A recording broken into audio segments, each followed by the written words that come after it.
Hello everyone, my name is Jason and I am an ISFP. Thank you for watching. This video is going to be a bit of a personality type 101 video. I was having some conversations with some people recently and the topic came up of introversion and extroversion, not specifically as it applies to any cognitive function, but just the entire concept of one being an introvert or one being an extrovert. And I think that, many of us, I suppose, in the personality type community have our own ideas on this, or we kind of just go into the idea of, well, if you're an introvert, your first cognitive function is introverted. Or maybe we might say, if your first cognitive function is introverted, then you're an introvert. If your first cognitive function is extroverted, then you're an extrovert. But the reality is that I think that there is a lot of confusion among people about what is an introvert and what is an extrovert. I think some of the problems come in when we take more traditional definitions of those words and we say like, oh, extroverts, people who are loud. We all know that's not fair. That's an unfair stereotype. Right off the bat, I can think of two ENFP friends of mine and my ESTJ sister-in-law. None of them are loud. Some people might say extroverts, oh, they're so abrasive, they won't leave you alone, or they're obnoxious, or they're just constantly talking and in your face. But that's not true. I know plenty of extroverts, plenty of people whose first cognitive function is extroverted, who are not that way in the least. And then, of course, you have the stereotypes on the other side. Well, introverts are always just shy and they, hide out in their houses and they never want to talk to anybody, and, they're not outgoing or anything like that. Well, I mean, don't get me wrong. I enjoy being in my house, but I don't think that I hide out, and I certainly enjoy hanging out with people, and I consider myself to be pretty personable, even though my first cognitive function is introverted. And then, of course, we have this word ambivert that we hear, or ambivert, however you want to pronounce it, that we hear a lot, which is, it's saying I'm both, right? Sometimes I'm an introvert and sometimes I'm an extrovert, which according to what definition you're using of introvert or extrovert is definitely true. I mean, if we say, well, introverts are those people who hide out in their house and don't want to talk to anybody or don't want to interact with people, at least not face to face. Well, then, yeah, there are times I'm an introvert. I am that way. There are times I just want to be left alone. I just want to go off by myself. I don't want to be talked to. And then if you say, well, extroverts are those people who are always out there, socializing, and they constantly want to be around people and, so on and so forth.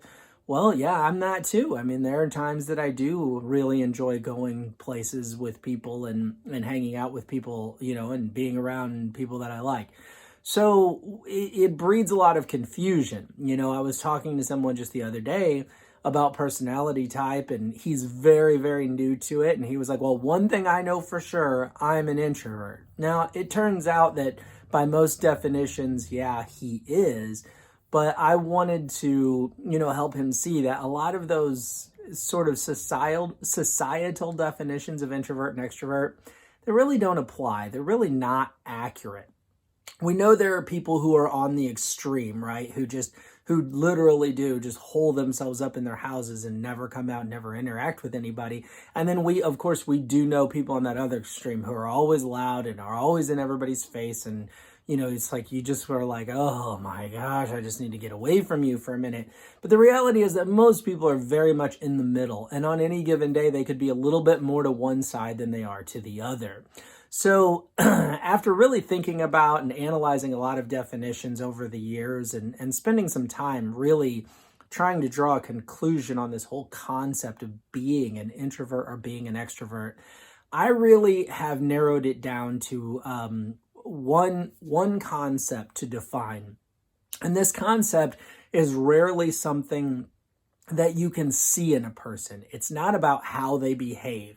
It's not about the way that they talk or how loud they are. It's not about how much time necessarily that they spend away from people or how much time they spend with people. But it really comes down to this in my estimation of what makes someone an introvert or what makes someone an extrovert. An introvert is someone who may be perfectly happy around people, may enjoy being around people, may look forward to being around people, may be very personable, very sociable, may have great social skills, all of these things.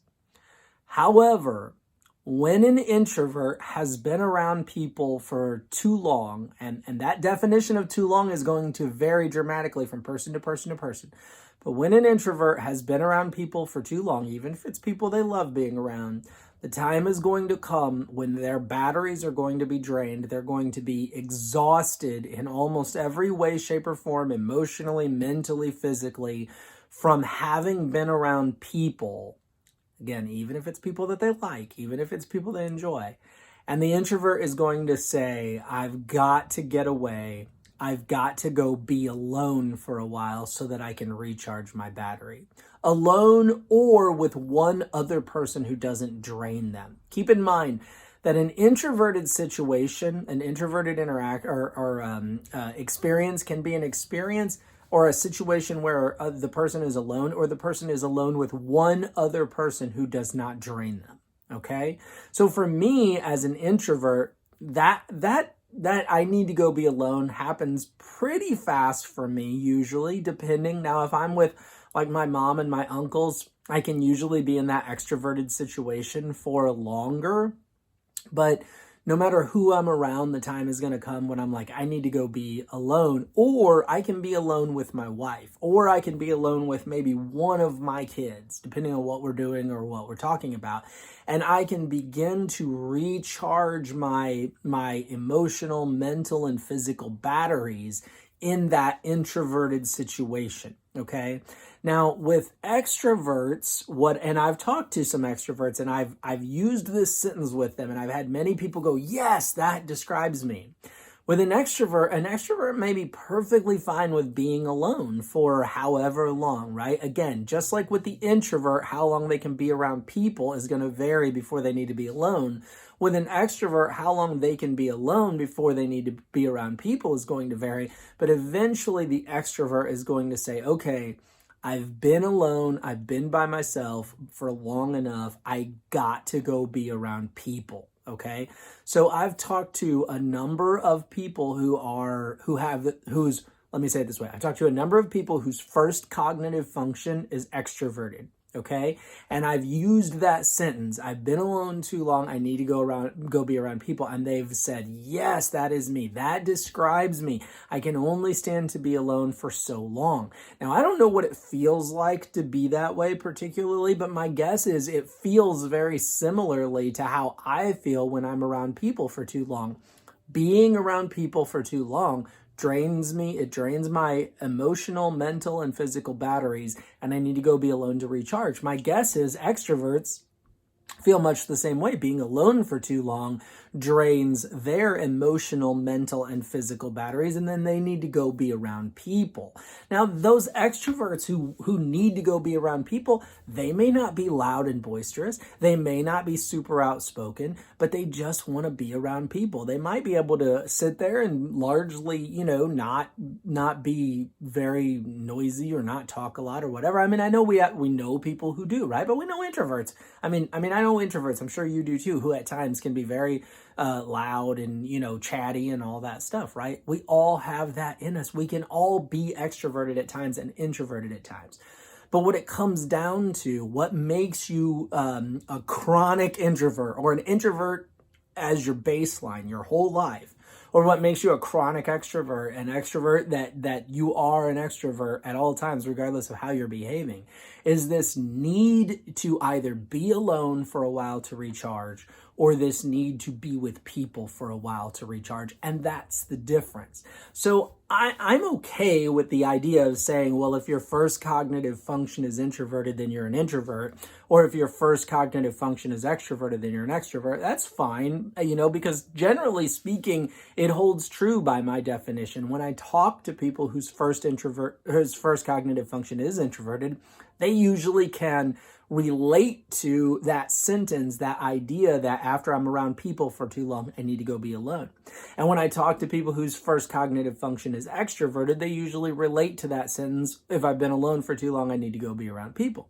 So I think calling people introverts who have their first cognitive function as introverted and calling people extroverts if their first cognitive function is extroverted makes perfect sense. But I think we need to really be boiling down the terms to their lowest common denominator or their most base definition, because as we start to add things to them like, well, introverts behave this way, we inevitably come across people who don't fit that. We'll come across people who are extroverts, but behave like introverts, or like those stereotypical definitions of introverts, as often as they behave like the stereotypical definition of extrovert, or vice versa.